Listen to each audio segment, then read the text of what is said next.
여러분, 사랑하는 사람에게 또한 사랑하는 분에게 드릴 수 있는 최고의 사랑의 표현은 어떤 것일까요? 여러분이 사랑하는 사람을 한번 생각해 보시고, 만약에 그 사람에게 내가 할 수 있는 최고의 사랑의 표현이 있다면 어떤 것일까 한번 생각해 보면 좋겠습니다. 우리가 가깝게는 사랑하는 부모님에게 드릴 수 있는 최고의 사랑의 표현이 무엇일까 생각을 해보면 아마도 부모님께 사랑을 고백하고 사랑을 표현하고 그 부모님의 말씀을 잘 듣는 것일 겁니다.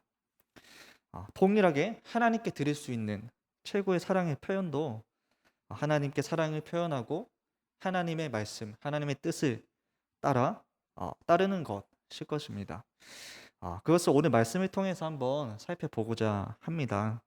하나님 나라의 법은 그의 아, 백성들이 적과 꿀처럼 풍성한 복과 생명으로 인도하는 복입니다. 우리를 구원하신 그 하나님의 사랑이 하나님 나라 법에도 담겨 있습니다. 하나님께서는 우리의 순종을 감시하기 위해서가 아니라 우리를 정말로 사랑하셔서 그 말씀을 주셨다는 것입니다. 우리가 4절과 5절 말씀에서 볼 수 있는 것은 하나님께서 이스라엘 백성에게 하시는 명령의 말씀입니다. 그 명령이 무엇이냐면 사랑하라라는 것입니다. 사랑하여라라고 하는 명령입니다. 우리가 이 명령을 볼 때 특별한 부분이 있다면 하나님께서 명령하고 계시는 것이 사랑이라는 겁니다. 하나님께서 왜 사랑을 명령하실까라는 이러한 의문이 생깁니다. 어떻게 이럴 수 있을까요? 첫 번째는 우리가 하나님을 사랑하기 전에 하나님께서 우리를 먼저 사랑하셨기 때문입니다. 오늘 말씀에서 하나님이 이스라엘 백성들에게 너희는 나를 사랑해라 라고 이야기하실 때 그 말씀을 하는 시점이 어디인가 하는 것을 우리가 생각해 볼 수 있습니다. 그 시점은 하나님께서 이스라엘 백성을 처음 만나는 시점이 아니라 약 40년 이상 지난 시점입니다. 이스라엘 백성들은 이집트의 노예로 있었습니다. 하나님께서 노예로 있었던 그 백성들을 구원해 내셨습니다. 상상도 할 수 없는 그 기적을 통해서 그들을 구원해 내신 겁니다. 그리고 40년 동안 광야 속에서 하나님은 이스라엘 백성과 함께 하셨습니다. 그곳에서 생활하면서 경험할 수 없는 정말 놀라운 일들을 경험했던 것입니다. 매일매일 만나를 먹었고 그리고 반석에서 솟는 샘물을 먹고 살았습니다. 그리고 구름 기둥과 불 기둥이 그들을 보호해 주었습니다. 40년 동안 그렇게 살았던 것입니다. 그래서 하나님은 지난 40년 동안 이스라엘에게 그 사랑을, 그 은혜를 이미 주신 것입니다. 하나님의 사랑은 이미 이스라엘 가운데 있다라는 것입니다. 하나님이 만약 이스라엘 백성들을 처음 보자마자 너희는 나를 사랑해라 라고 말씀을 하셨다면 그것은 성립이 되지가 않습니다. 하지만 이때는 그 시점이 아니라 40년 동안 하나님께서는 이스라엘 백성들에게 사랑을 주셨고 그 사랑을 백성들을 느끼고 매일매일 경험했다라는 것입니다. 어, 그렇게 이스라엘 백성은 감당할 수 없는 하나님의 사랑, 은혜를 받았습니다. 요한일서 4장 10절에서는 이렇게 말씀합니다. 사랑은 여기 있으니 우리가 하나님을 사랑한 것이 아니요 하나님이 우리를 사랑하사 우리 죄를 속하기 위하여 화목제물로 그 아들을 보내셨음이라. 진실한 사랑이라는 것은 하나님을 향한 우리의 사랑을 말하는 것이 아니라 우리를 향한 하나님의 사랑을 말하는 것입니다. 그 하나님의 사랑이 시작되었다라는 것입니다. 사랑은 원래 우리 안에 있지는 않습니다. 하나님의 사랑을 우리가 받아야지만이 내 안에서부터 그 사랑이 시작이 된다라는 것입니다. 그래서 이미 받은 사랑을 받은 그 이스라엘 백성에게 하나님께서 사랑해라라고 그렇게 명령의 말씀을 주셨을 때 그 명령이 어려운 것이 아니었다라는 것입니다. 하나님께서 주신 그 사랑을 백성들에게 확인하는 것이기 때문입니다. 오늘 우리에게도 마찬가지로 사랑은 하나님의 사랑이 내 안에 부어질 때 내 안에서 그 사랑이 시작이 됩니다.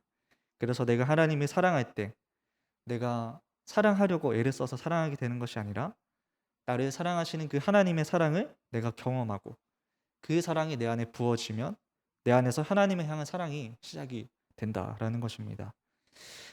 두 번째로 하나님은 우리의 사랑을 원하시기 때문입니다.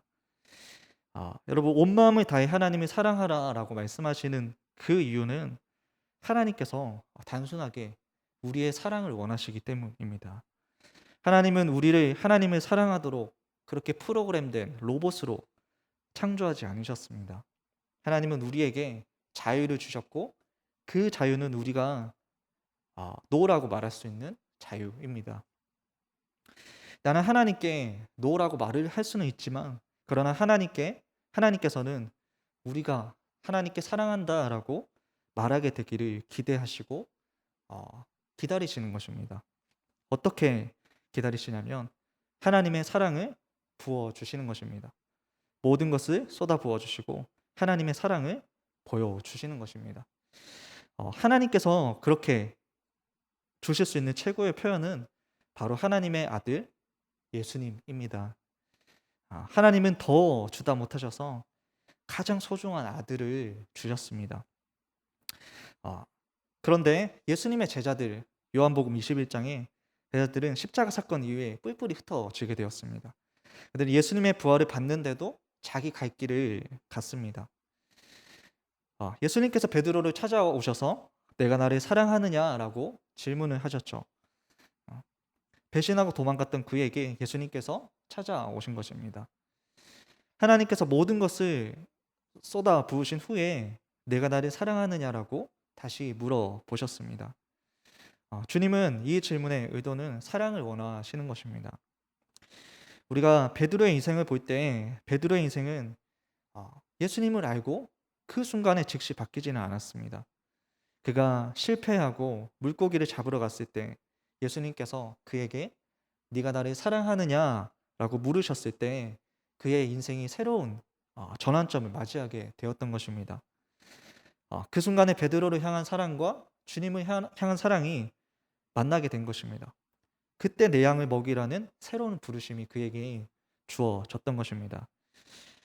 오늘 우리 인생에서도 마찬가지로 우리 인생이 다시 새롭게 될 때는 어떤 큰 가르침을 받았을 때가 아니라는 것을 알게 됩니다. 바로 나를 위해서 십자가에 달리신 예수님, 그리고 나를 위해서 다시 살아나신 그 예수님을 내가 알게 되고 깨닫게 되고 그 예수님께서 나를 사랑하셔서 그렇게 하셨다라는 것을 내가 알게 되었을 때라는 것입니다. 그것이 바로 그분과 사랑의 관계가 시작되었을 때입니다. 오늘 그 주님의 사랑에 응답하시기를 바랍니다. 하나님께서는 이스라엘 백성에게 하나님을 사랑해라라고 그렇게 명령하시는데요. 세 번째는 그 사랑에도 결단이 필요하다는 것입니다. 많은 사람들이 감정이라고 사랑을 그렇게 정의를 합니다. 그런데 제가 기독교 상담이란 책을 찾아보니까 사랑을 감정이라고 했을 때 바로 떠오르는 것이 안개라고 합니다. 안개는 어떤 것입니까? 바로 처음에는 아무것도 보이지 않지만 그것이 바람이 조금만 불면 바로 사라지는 게 안개입니다. 안개로 유명한 곳이 있는데 부산의 영도에 한번 가보시면 한참 습한 날씨에 안개가 자욱하게 끼고 앞이 전혀 보이지 않는 모습을 볼 수가 있습니다. 그런데 햇볕이 나고 바람이 불기 시작하면 이 안개가 순식간에 사라져 버립니다. 조금 전까지만 해도 그 지역을 모두 다 덮고 있었는데 순식간에 사라져 버리는 것입니다. 그래서 이와 같이 감정은 안개와 같다라고 정의를 할 수 있습니다. 이렇게 안개와 같은 감정만을 따라간다면 결국에는 우리가 나아갈 길을 갈 수가 없다라는 것입니다. 왜냐하면 감정은 불안정하기 때문입니다. 그래서 결단이라는 것이 필요하다는 것입니다. 이것이 하나님과의 관계에서도 마찬가지입니다. 우리의 감정은 불안정하고 흔들립니다. 그러나 내가 하나님의 길을 가겠다고 믿음으로 결정하고 결단하고 그 길을 갔을 때 하나님께서 부어주시는 은혜를 내가 경험하고 내가 오늘 그 선택했던 그 죄의 유혹과는 비교할 수 없는 그 은혜의 기쁨이 하나님께 있다라는 것을 알게 된다는 것입니다. 그렇게 하나님의 사랑을 결단할 때 계속해서 이어지는 말씀을 볼 수 있습니다. 계속해서 말씀을 보게 되는 것은 말씀에 대한 이야기입니다. 6절 말씀에서 오늘 내가 내게 명하는 이 말씀을 너는 마음에 새기고 라고 말씀하고 있습니다. 하나님께서 사랑을 명령하신 다음에 하나님의 말씀을 이야기하고 계십니다. 하고 있습니다. 그 까닭은 사랑하는 해야지만이 그분의 말씀을 우리가 듣기 때문입니다. 오늘 우리가 하나님을 사랑할 때 사랑하는 그분의 말씀을 따라 살게 된다라는 것입니다. 계속해서 또한 이 말씀을 너는 마음에 새기라라고 말씀하고 있습니다. 마음에 새긴다는 것, 이것 또한 사랑하면 그분의 말이 내 안에 새겨지게 된다라는 것입니다. 7절에서 9절까지 말씀을 보시면 내 자녀에게 부지런히 가르치며 집에 앉았을 때에든지 길을 갈 때에든지 누워 있을 때에든지 일어날 때에든지 이 말씀을 강론할 것이며 너는 또 그것을 내 손목에 메어 기호를 삼으며 내 미간에 붙여 표로 삼고 또 내 집 문설주와 바깥문에 기록할지니라 라고 말씀을 하고 있습니다. 하나님 말씀을 어떻게 대해야 하는지에 대해서 잘 말해주고 있습니다. 먼저는 자녀들에게 말씀을 잘 가르치라고 그렇게 말해주고 있습니다. 집에 앉아있을 때나 길을 걸어갈 때나 누울 때나 일어날 때나 그 말씀을 가르치라는 말씀입니다. 그 순간이 모든 순간이라는 뜻입니다. 우리의 모든 순간에 하나님 말씀을 전하고 말씀을 나누라는 것입니다. 그리고 말씀을 손목에 메고 이마에 두르라라고 말씀합니다. 내 손목에 있는 말씀, 그것은 내 손이 무언가를 할 때, 내 손이 어떤 행위를 할 때, 그리고 그 행위가 하나님의 말씀의 기준이 되는 행위여야 한다라는 것을 말해주는 것입니다. 그리고 그 말씀이 이마에 있어야 한다라는 것은 내가 어떤 생각을 하고 어떤 판단을 할 때에 그 기준이 하나님의 말씀이 되어야 한다라는 것을 말해주고 있습니다. 내가 행동하고 생각을 할 때 하나님의 말씀이 우리 인생의 기준이 되어야 된다라는 말씀입니다. 그리고 또 한 가지 문설주와 대문에 말씀이 있다라는 것입니다. 그 문을 들어가고 나갈 때 말씀을 보게 되는 것입니다. 아침에 나갈 때 말씀을 보고 나가고 그래서 하루의 시작을 말씀으로 하는 것입니다. 저녁에 집에 돌아왔을 때 역시 말씀을 보면서 집으로 들어가는 것입니다. 이 모든 것들을 보면 말씀이 없는 순간이 없습니다. 어떻게 이럴 수 있을까요? 어떻게 말씀이 없는 순간이 있을 수 있을까요? 바로 사랑하면 가능한 것입니다. 여러분 좋아하고 사랑하는 것을 생각할 때 어떻습니까? 항상 생각을 합니다. 마치 남녀의 사랑과 비슷합니다. 항상 생각 속에 머무는 것입니다. 하나님과의 관계도 그렇습니다. 그분과의 사랑의 관계가 형성이 될 때 늘 생각하는 것입니다.